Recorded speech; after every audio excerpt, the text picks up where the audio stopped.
that you get the customer stuck between I want this and I bought this and they can't cross the chasm. The reason they get cold feet in that in between area, between saying they want it and actually buying it, is because you haven't beaten their status quo, right?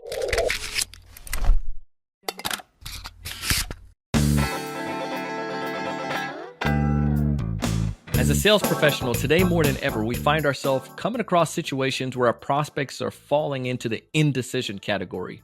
But what if there's a way that we could adopt what top performing sellers are doing on a day-to-day basis to make sure that we don't find ourselves in the status quo pile or that indecision?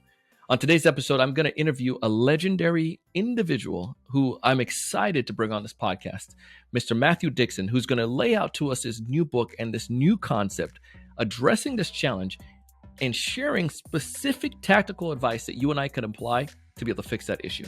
Hey, everyone. Welcome to another great episode of the Sales Evangelist podcast. I'm your host, Donald C. Kelly,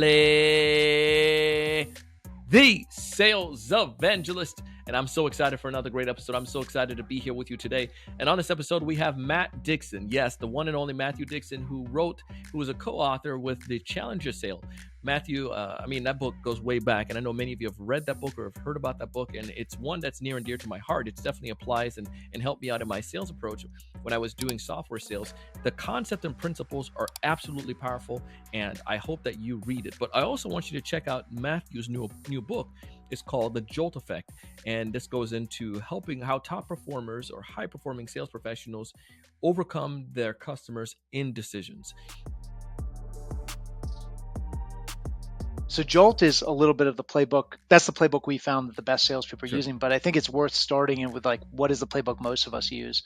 And this happens a lot to salespeople. This the customer who frustratingly says, "I'm in, Donald, we status quo stinks. We want to work with you, want to move forward." And then the wheels start coming off and they start disengaging. They don't show up for the Zoom calls. They don't, stop responding in the jovial way they once responded to our emails. They just start ghosting us. Are you reading my emails and texts? This happens to everybody. This happens to everybody. And it happens a lot. And so in sales, I think what people have been taught for generations is the reason that happens, that you get the customer stuck between I want this and I bought this and they can't cross the chasm. The reason they get cold feet in that in between area, between saying they want it and actually buying it, is because you haven't beaten their status quo, right? So we go back and what we try to do is dial up the FOMO, right? So that comes in a variety of flavors. We found this across the 2.5 million sales calls. One is the positive, like the glass half full. Hey, Donald, you must have missed how many zeros there were on that ROI projection. Let me take you back in the platform and talk to you again about how awesome our solution is. You may not fully appreciate this. That could be the only reason you're not already signing, buying from us. That's the positive. Then there's the kind of more negative angle. When that doesn't work, the carrot goes away and the stick comes out, and that's FUD. So I try to create the burning platform. Donald, those problems we talked about earlier, those aren't going to solve themselves. You can't wish them away. And we work with all your competitors, and boy, I'd hate to see you guys miss out on this huge opportunity. Then we try to make the customer squirm a bit. Here's the cost of your inaction.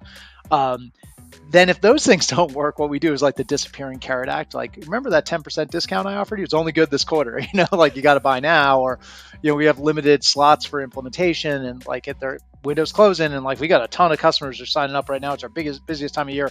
I don't know when we'll get to install your solution if you don't buy today. And so those are all flavors of dialing up the FOMO. And so that wasn't surprising for us to find that in the data, that as soon as the customer starts to get cold feet, that's what salespeople go do, is they dial up the FOMO. But what was surprising to us is that it actually backfires more often than it works out. It actually increases the odds the customer will do nothing. But we found there was a whole second source of no decision losses, which actually turns out is the bigger source. Almost 60% of the time, it's not because the customer loves the status quo, it's because they're indecisive about changing the status quo.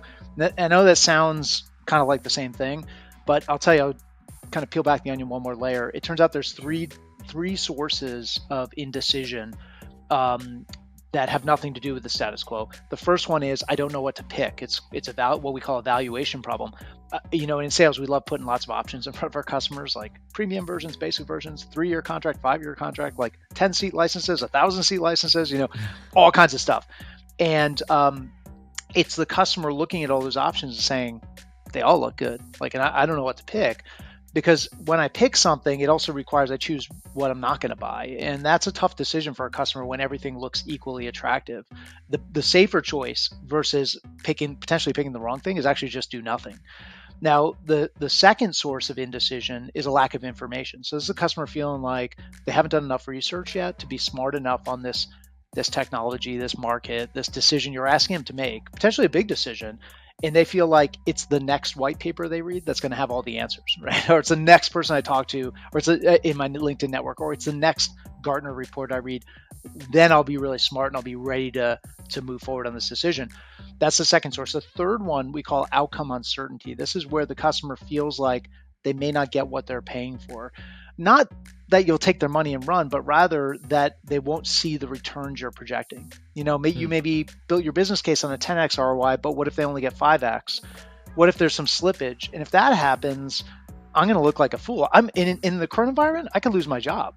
Yeah. So those three things actually turns out have nothing to do with the status quo. So you could easily have a customer's like, Donald, I'm bought in. Like, the status quo stinks. What you guys are talking about is way better. This is a huge priority for us.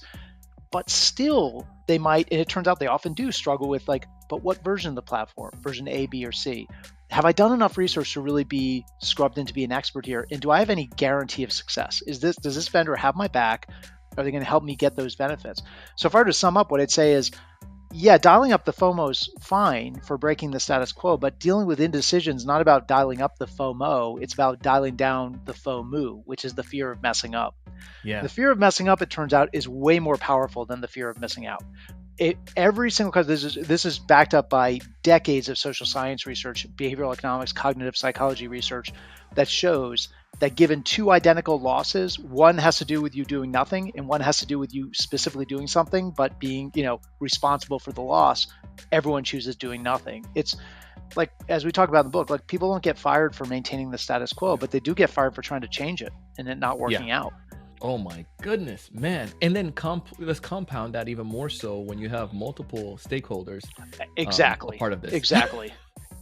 So now you got me at the edge of my seat. This is the climax of the movie. I want to know, does he run off in a sunset with the girl? Right. Does he save the planet? How do we fix this, Matt? Yeah, I don't know about saving the planet, but definitely selling more stuff. How about that? Saving more opportunities. Okay, so we kind of parked that for a moment. So I'll bring this idea of Jolt. So Jolt is an acronym. It's in this study, we found there are 4 behaviors that high performers use to get customers unstuck. We like it because it's memorable, but it also says, it speaks to what's happening here. Like, we're jolting the customer from, into action, from I want this to I bought this, from intent to action. So, and we know customers left to their own devices will get stuck in this no decision wasteland. And so we got to help them through it. So how do we do it? So the J is judging the level of indecision. What's so interesting in a world where 90% of customers have moderate or high levels of indecision, but most salespeople are completely unaware that it's happening, we've got to tune our active listening skills to pick up on those signs that the customer's offering up, that they actually, things that you think might sound good, but are actually really masking more deep-seated indecision. And when the customer doesn't give us anything, they don't articulate anything, how do we get it on the table? Because indecision is a personal thing. It's in some respects embarrassing to talk about, that you're scared of making a mistake and failing and potentially getting fired. Like, nobody talks about that. And so how do you get it on the table so it's okay to discuss? And so we found is best salespeople are out there, and it's not a diagnostic question. It's not like, Donald, are you an indecisive person? I just am curious about your answer. Or it's diagnosis is great. It's an important technique in sales. It's also not a customer verifier, which is like, Donald, are we ready to move this on to legal and to finance and continue? Is your buying process mapping with our sales process?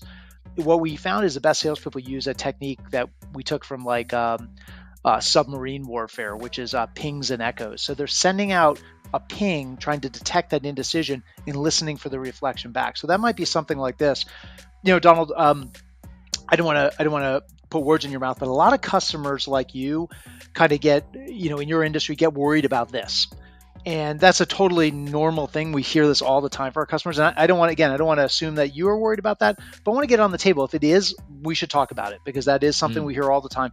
So I've made it okay to talk about. I've benchmarked and said, you're not out there in out of left field. You're totally normal. Everyone else worries about this too. And then I got it on the table. Now you might say to me, yeah, actually, I didn't want to bring that up, but that is a concern I have about your solution. And am I going to buy too many seat licenses? Are people not going to use it? I might get fired. Like budgets are really tight right now. That's nothing I can afford to have happen. So how do I know this is actually going to work out? Or it might be, no, actually, that's not my concern at all. I feel good about that. What my concern is this other thing, But suddenly we're having a conversation about those deep, dark fears that we've got to deal with. Otherwise, we don't know how to forecast the opportunity. We don't know if we should cut bait, and we don't know what the playbook is to get you over the hump. Right? It's just this latent fear that we never got articulated and we never dealt with. So that's the J, judging the level of indecision. The O is offering a recommendation. So again, we love putting options in front of our customers, but at some point we got to go from like letting 1,000 flowers bloom to like getting the weed whacker out and like culling down the number of options for the customer to pick from. Because if everything looks good, then doing nothing seems like the best option because you don't want to make a mistake. So we found that best salespeople will chalk the field, kind of steer their customers to a smaller set of options to consider, and then they will recommend to the customer, I would go with this one. L is limiting the exploration. Customers will do research endlessly, and this is really dangerous for salespeople because when the customer asks for more, like another demo, another reference call, like I want to wait till the next Magic Quadrant comes out from Gartner, I want to talk to more people in my LinkedIn network, like, oh, there's a conference coming up, I want to go to that. It feels to the average salesperson like the customer's making progress. It feels like you're moving down the path, you're engaged in the learning journey, and that's activity, right? And so when my boss asked me in the pipeline review, like, hey, Matt, where's that opportunity? I could say, well, Donald, funny you should ask. I sent them they asked for another copy of the white paper, so I sent it to them. Or they want another demo, so we're getting that scheduled, and it feels like progress. But what high-performing salespeople know is that's actually beyond a certain point, that's a customer who's engaging in analysis paralysis, right? They're just consuming for consumption's sake. And the really interesting thing that's happening is the customer is themselves trying to become an expert in your product, in your market, in your technology. You need the customer to stop trying to be an expert and start trusting you as the expert. I have a deal right now, and I'm in a situation like that. And you just gave me one of the interesting factor. One of our triggers, which I never thought about before, are people who are new in their roles. Matt, if I'm new to a company and I'm trying to be a good steward and I want to make changes, but I don't want to look stupid in front of my colleagues, I'm going to probably fall in that indecision if I don't see that. Yeah, that's right. See, you just probably helped me make a couple 100,000 there. So.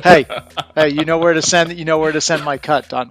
Man, that was Matthew Dixon. If you haven't done so already, go into the show notes, check out the book, and connect with Matthew. I guarantee you're going to be so happy that you did, that you check out this principle, you check out the book in detail, that you apply it to your sales effort. And I know you're going to get a lot of guidance, a lot of a good coverage that's going to help you to perform better. As always, I want you to find more of your ideal customers. I want you to know what to say when you reach out to them. I want you to close more deals. But most importantly, I want you to raise your level of thinking and go out and do big things. Thanks so much for watching.